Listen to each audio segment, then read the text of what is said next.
This morning we understood how important it is to practice Zen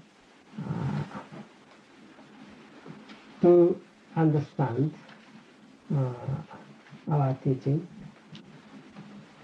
and to actualize our teaching in our everyday activity, and to attain a harmony of intellectual faculty and emotional faculties.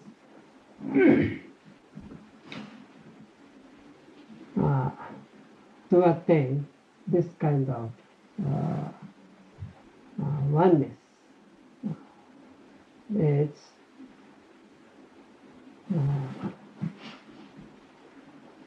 only by the practice. There's no other way. By practice, you not only digest the teaching, but you will attain the oneness of the various factors of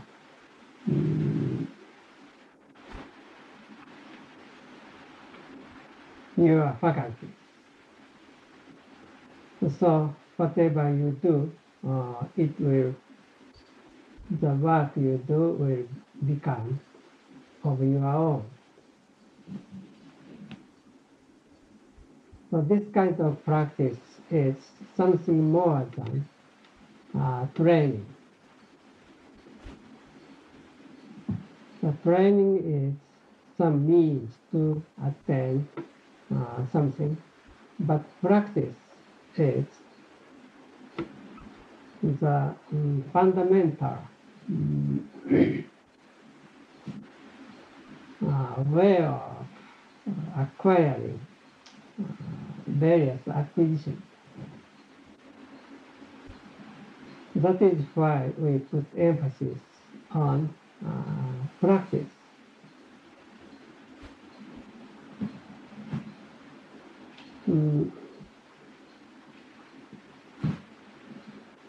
Here,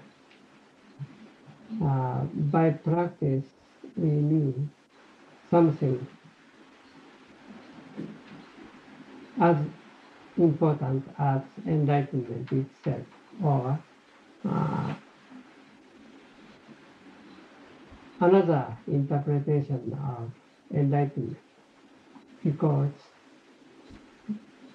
without this kind of practice, you cannot obtain enlightenment.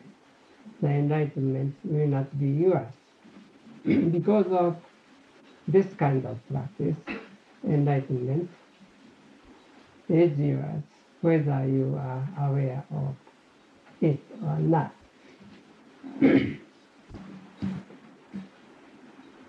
Here, the meaning of practice is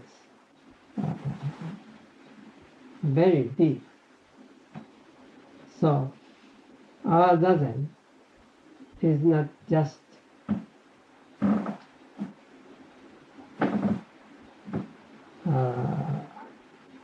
some way to attain enlightenment. This kind of practice is the practice which is transmitted from Buddha to us.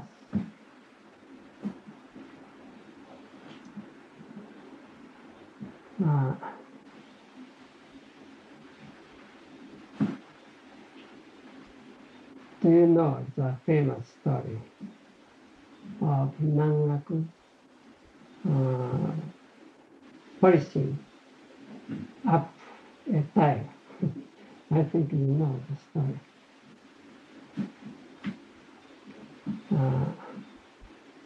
Once Baso, fourth master, whose tongue was so long, and like a horse. When he speaks, when he spoke, his tongue reached to his nose. And he had a great physique. The horse master was sitting, practicing zazen. Nangaku passed by and seeing the horse master, at that time, disciple, horse disciple. When sitting zazen,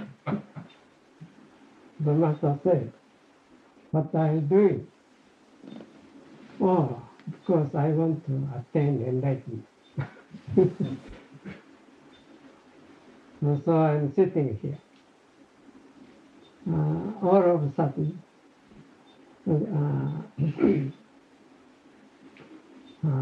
Nangaku picked up a tile and started to polish it. Seeing this, the horse disciple asked the master, what are you trying to do it?" He said. The master said, "I am making a jewel from the tile, so I'm polishing it." How is it possible to make a jewel from tile, from a tile? And the master said, "How is it possible to attain enlightenment by sitting?"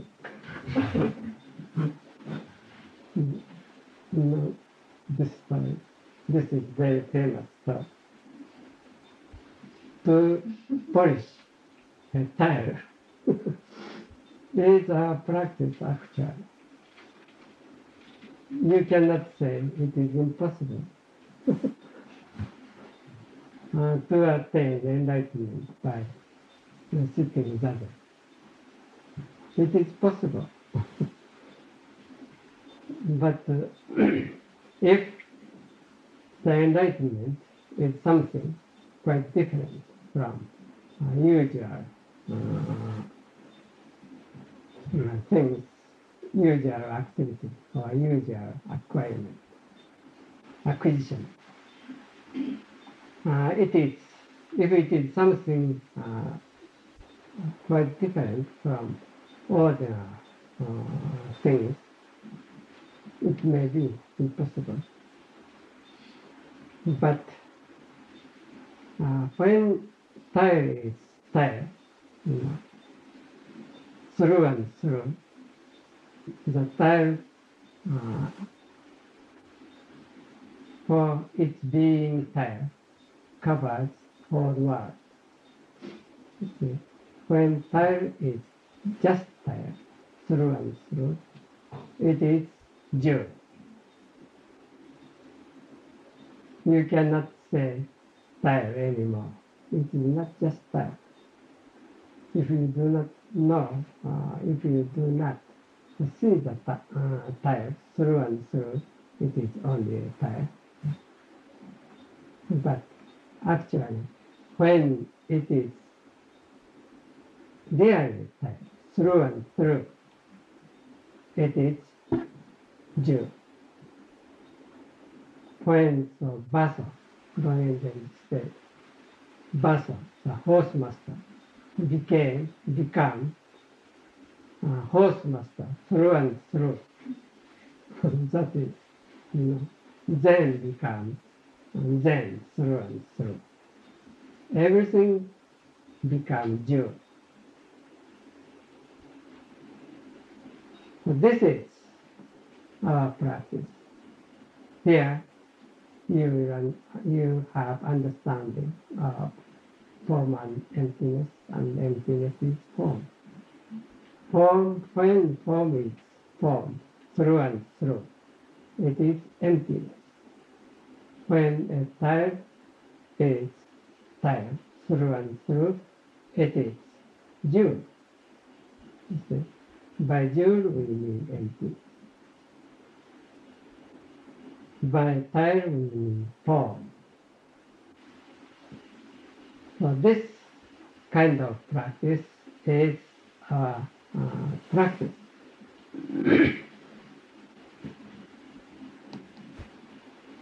So in this sense,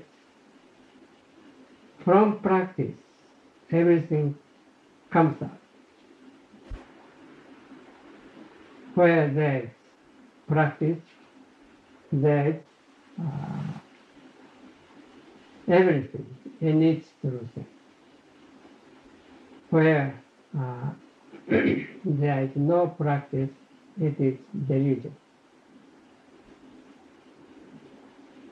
which is impossible to acquire.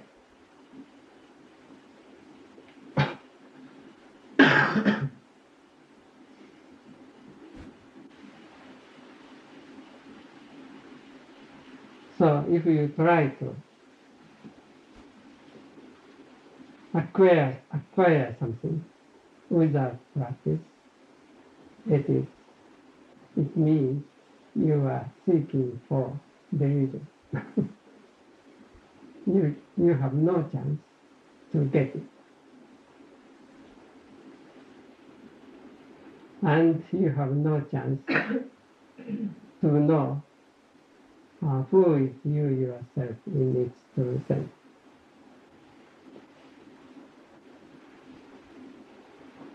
This kind of practice is practice.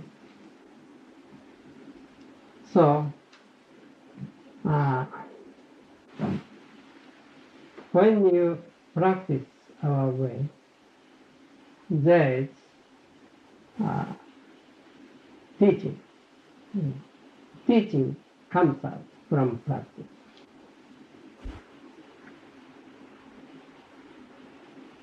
And that teaching will accord with the teaching which was told by Buddha.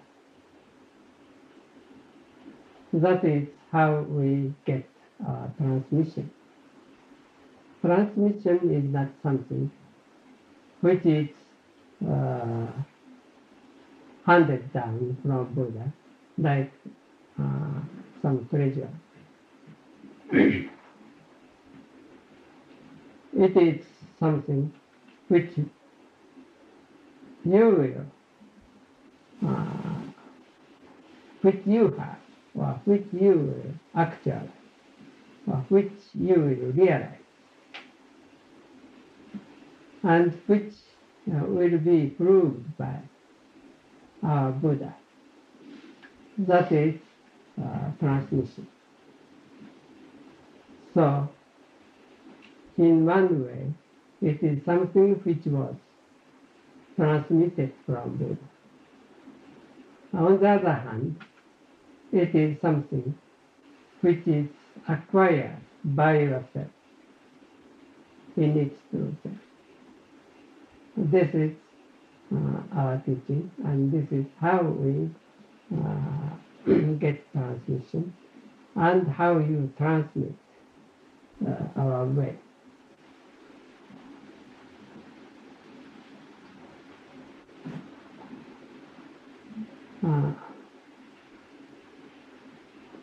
Human being is human being because we know how to communicate and how to hunt down our culture or civilization by cultivating, by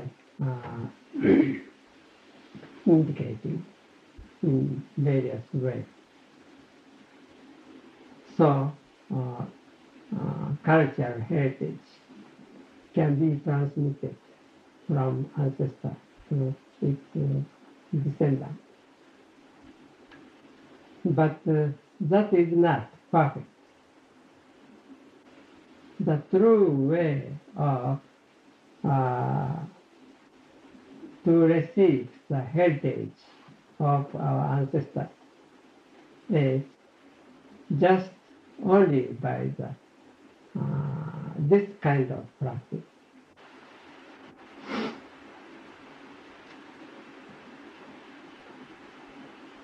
Only through this kind of practice, without any restriction, you will live in your tradition. Nowadays, young generation does not live in the framework of old tradition. This is because the way of handing down our true culture is not right. In our way of receiving transmission, it is no restriction, because it is something, it will be something done, something which is which our patriarchs and Buddhas experienced already and taught in various ways already. Actually, whatever you experience, whatever experience you have,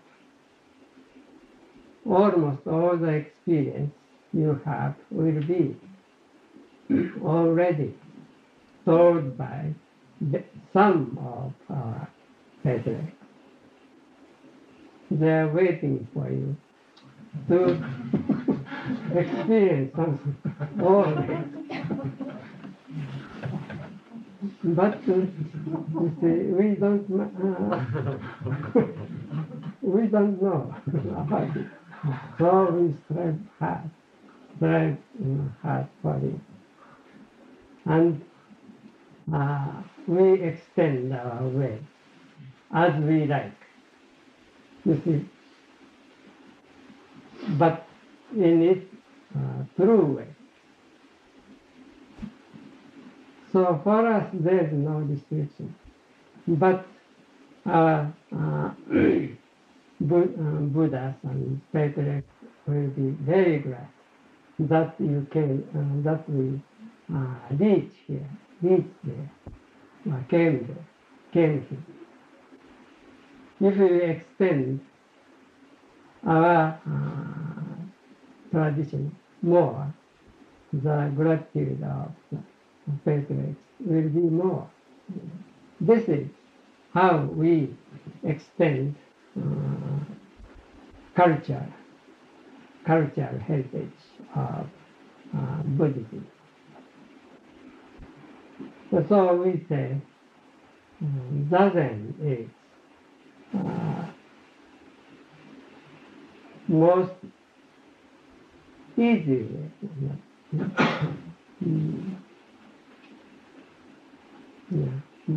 Easy way. Easy way means does not mean easy or difficult. It means most natural and unrestricted way, where we find freedom in it, where we can stretch our hands and legs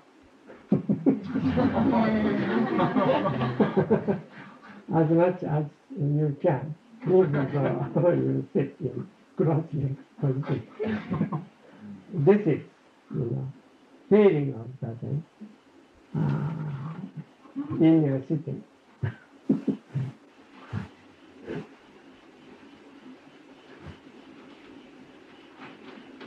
So our Buddhist culture comes from within always, not without. Something which comes from outside is not our treasure.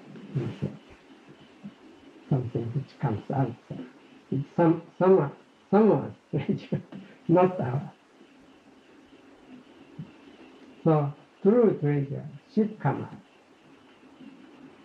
from inside, from ourselves, through practice. So just to sit in cross-legged position is not always zazen. Maybe most of the time it will be zazen, I'm sure. But that is not always right. So true understanding should follow. That is why we studied Prajna Paramita Sutra during Sesshin through practice.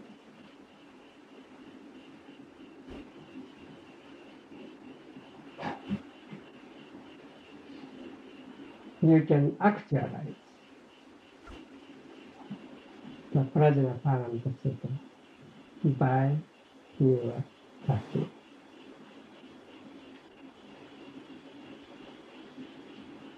So you can say when you practice Prajna Paramita Sutra become Prajna Paramita Sutra. And all of the Ishvara Bodhisattva become all of the Ishvara Bodhisattva. Buddha become Buddha. So all the patriarchs and the Bodhisattvas appears all at once with your practice. This kind of practice is true practice.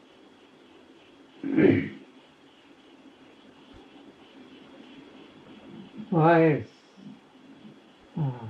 there will not be no need to practice 7 days in Tassajara. It may be much better to take LSD. that is much easier and maybe less expensive.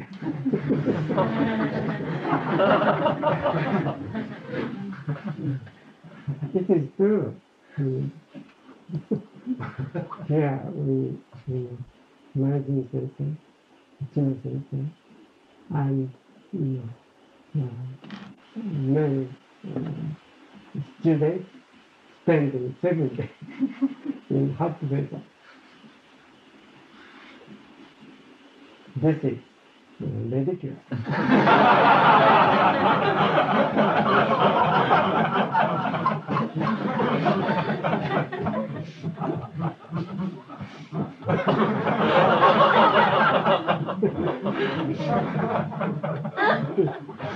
You are laughing, but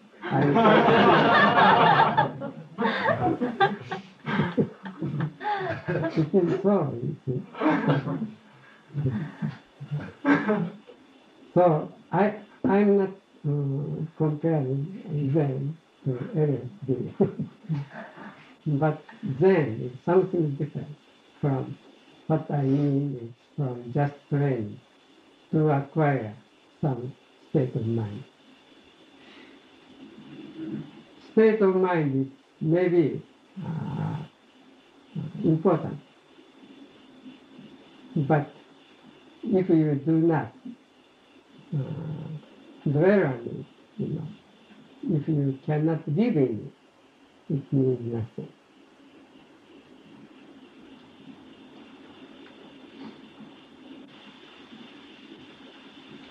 So, what we should strive for, or if you want to know what you should do without any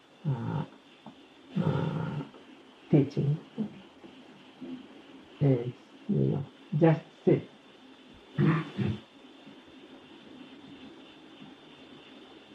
And when you act,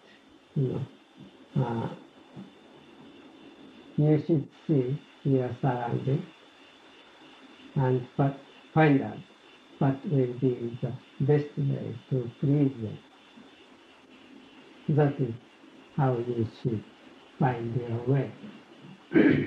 Especially, you, you have the responsibility to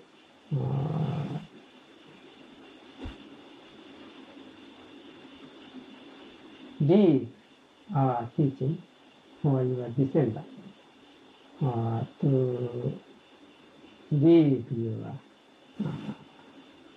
cultural heritage for your descendants. How to, hand down, how to leave your cultural heritage to your descendants is why you practice that.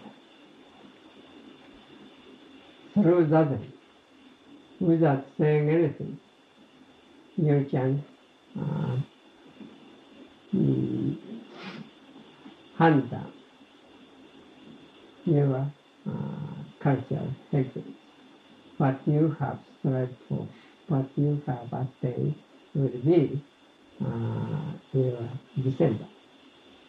But without this effort, this kind of effort, in other words, when you have no cultural heritage in its true sense, you have nothing to transmit actually. You see, when you have it actually, then without saying anything, someone will receive it, someone will understand it.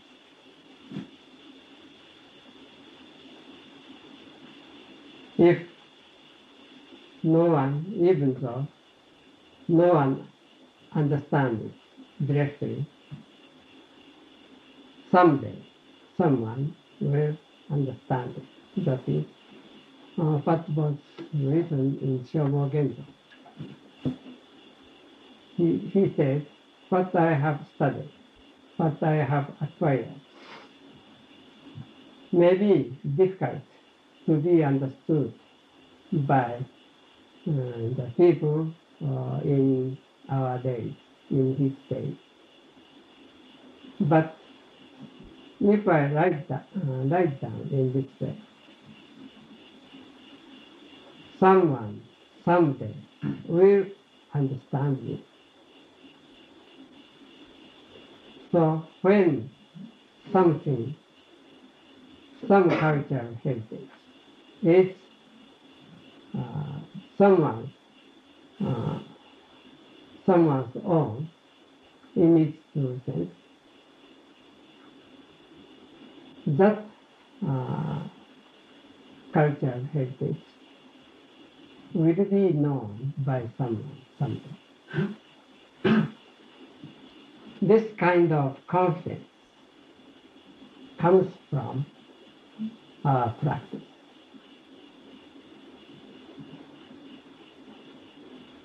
Even though Shakyamuni Buddha left many and many teachings and many books and sutras,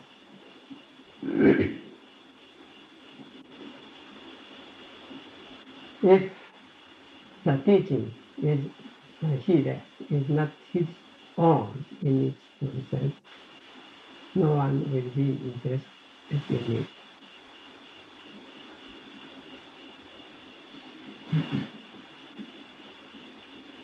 Because what he said comes from his character in its true sense. So he has so many descendants.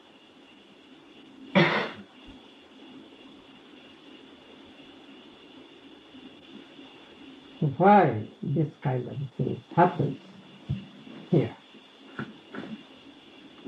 It's because we know how to transmit and how to study, how to live in it.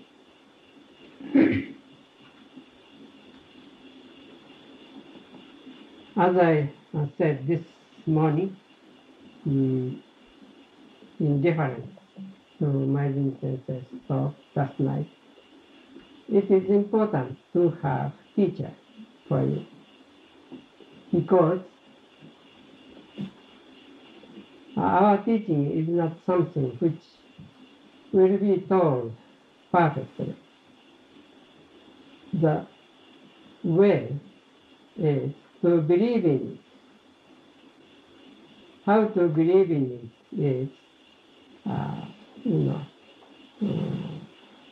through relationship between the teaching and you, to have direct, thorough, complete relationship between teaching and you is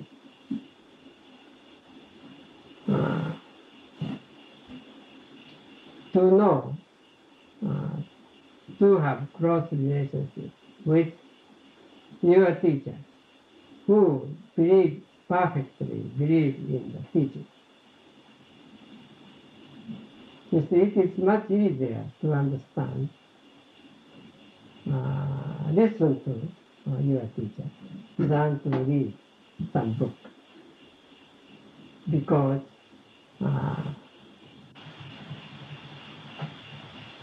as long as he is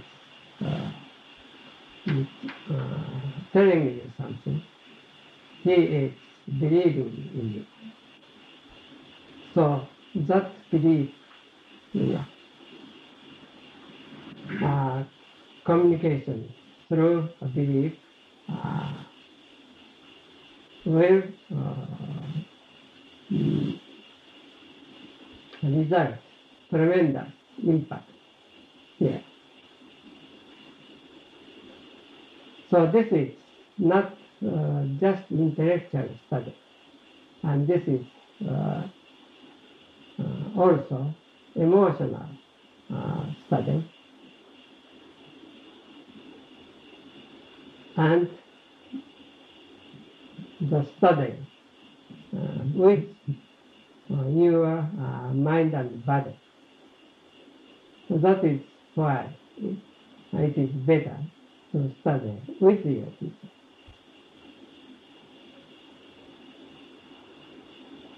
This is the difference between just reading and practicing something here.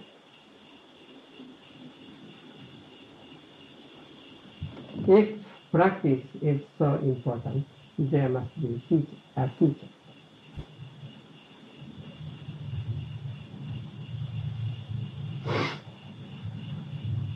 And if there is a teacher, you should not be concerned about just intellectual understanding or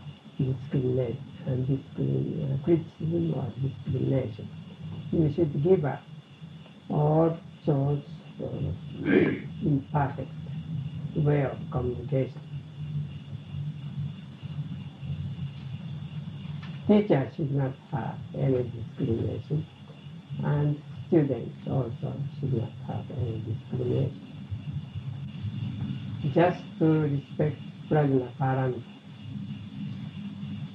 is the way.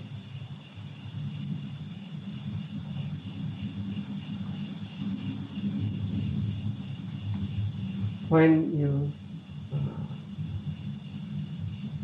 you are listening to a teacher with your whole body and mind, you have Prajna Paramita. When you have Prajna Paramita, you have whole teaching. This is how the Prajna Paramita works.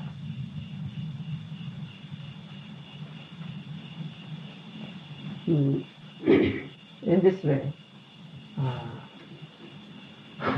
we have been studying Prajna Paramita Sutta.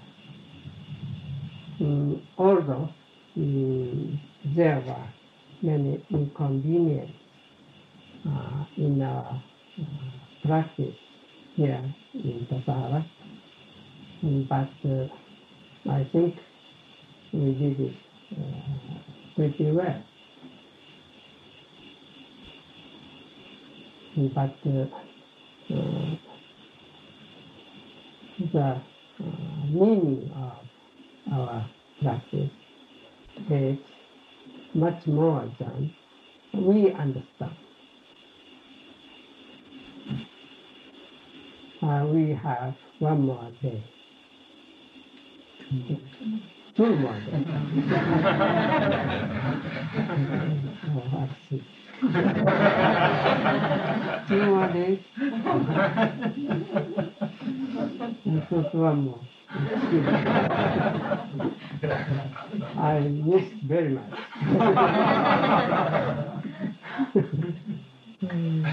Well, I'm so glad to hear that. 2 more. So I was counting,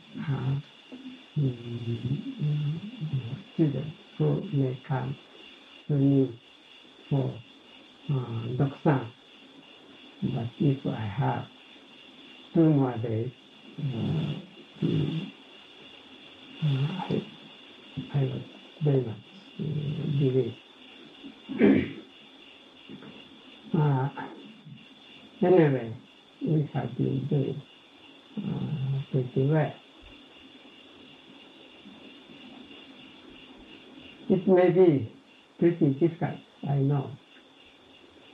But if you switch your mind a little bit, you will be quite different person. This is also true. So I want you to make last effort in those 2 days. Thank you very much.